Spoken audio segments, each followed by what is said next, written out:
ఎప్పటికప్పుడు తాజా వార్తలను అందిస్తున్న కేఆర్ క్రైమ్ న్యూస్ కు స్వాగతం.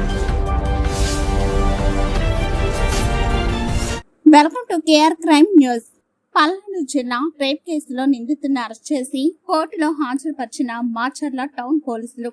మాచర్ల టౌన్ పోలీస్ స్టేషన్ పరిధిలోని 13వ వార్డు నందు నివాసం ఉంటున్న మహిళపై జరిగిన ఘోర అత్యాచార నేరానికి సంబంధించి నిందితుడిని అరెస్ట్ చేసి చట్టపరమైన చర్యలు చేపట్టినట్లు గౌరవ పల్నాడు జిల్లా SP Shri B Krishnarao IPS గారు తెలిపారు.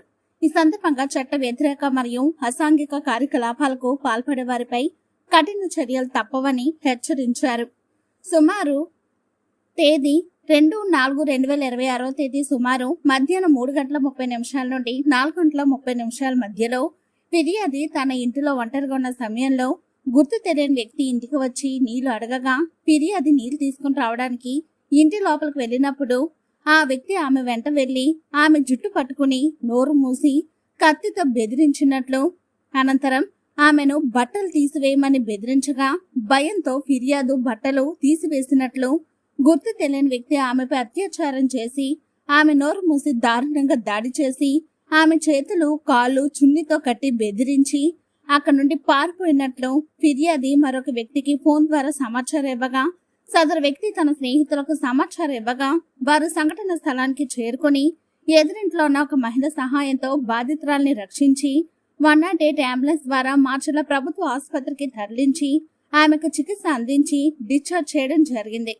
బాధితురాలి ఫిర్యాదు మేరకు crime number 34/2026 US/64/1 127/2 115/2 BNS act కింద కేసు నమోదు చేసి త్వరగతిన కేసును ఛేదించేందుకు గాను అదనపు ఎస్పీ అడ్మిన్ జేవి సంతోష్ గారి నేతృత్వంలో పలువురు అధికారులతో వెంట ప్రత్యేక దర్యాప్తు బృందాన్ని ఏర్పాటు చేసినట్లు ప్రారంభంలో బాధితురాలు తెలిపిన ప్రకారం నిందితుని ఆవభావాలను మరికొన్ని లక్షణాలను వివరించగా ఆ వివరాల ఆధారంగా బృందాలు సీసీటీవీ కెమెరాలను పరిశీలించి అందుబాటులో ఉన్న సాంకేతిక ఆధారాలను పరిశీలించడం జరిగింది. అలాగే మహిళలు బాలికలపై ఎక్కడైనా నేరాలు జరిగినట్లు గమనిస్తే వెంటనే సమీప పోలీస్ స్టేషన్ కు లేదా పోలీస్ అధికారులకు డయల్ 112 నెంబర్ ద్వారా సమాచారం అందించాలని ప్రజలను కోరారు.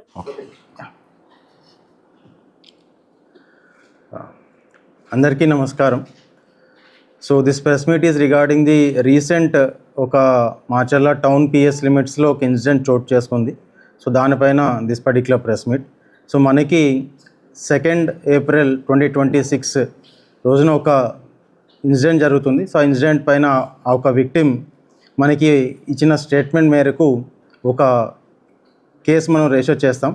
సో ఆమె ఇచ్చిన స్టేట్మెంట్ మేరకు ఆ రోజు మధ్యాహ్నం 3:30-4:30 మధ్యలో ఒక గుర్తు తెలియని వ్యక్తి ఇంటిలోకి చొరపడి వాటర్ అడుగుతారు. సో వాటర్ అడగా ఆమె వాటర్ తీసుకురావడం కోసం లోపలికి వెళ్ళినప్పుడు he enters in to the house. ఆమెని కత్తితో బెదిరించి ఆమె పైన రేప్ కమిట్ చేస్తారు. అలాగే అమానుషంగా కూడా ప్రవర్తించి ఆమెని అక్కడే కట్టిపడేసి నిస్సహాయ స్థితిలో విడిచిపెట్టి వెళ్ళిపోతారని చెప్పి మనకి కంప్లైంట్ వచ్చింది. సో దానిపైన ఇమీడియట్గా మనం కేసు మాచర్ల టౌన్ పిఎస్లో రిజిస్టర్ చేసాం. వెంటనే కేసు ఒక పరిస్థితి బట్టి ఇమీడియట్గా ఒక స్పెషల్ ఇన్వెస్టిగేషన్ టీమ్ని ఏర్పాటు చేయడం జరిగింది. మన additional SP admin JV Santosh గారు నేతృత్వంలో ఆ టీం ఎంటైర్ టీం ఫంక్షన్ చేశారు. దాదాపుగా 3 to 4 inspectors, 10 to 12 sub inspectors and several police personnel were deployed to crack this particular case.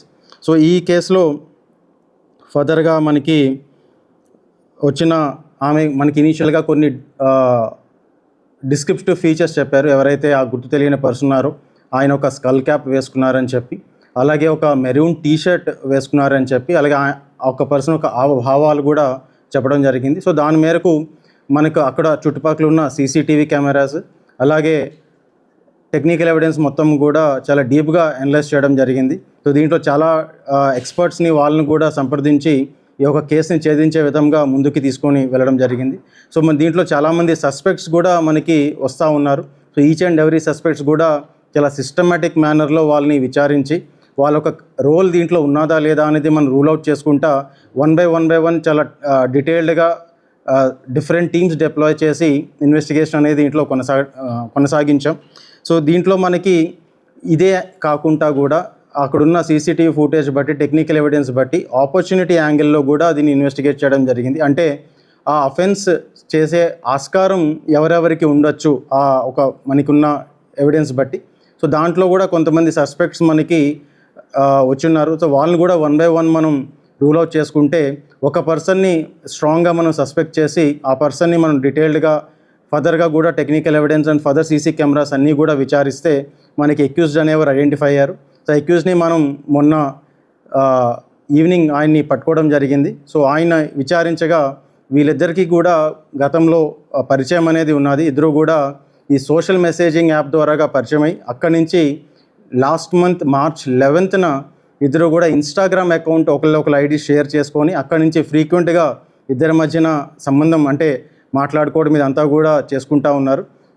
Victim యొక్క ప్రోద్బలంతో, ఆమె యొక్క గైడెన్స్తో ఆ పర్టికులర్ అక్యూజ్డ్ ఆమె ఇంటి వరకు వచ్చిన తర్వాత ఈ పర్టికులర్ ఇన్సిడెంట్ అనేది చోటు చేసుకోవడం జరిగింది.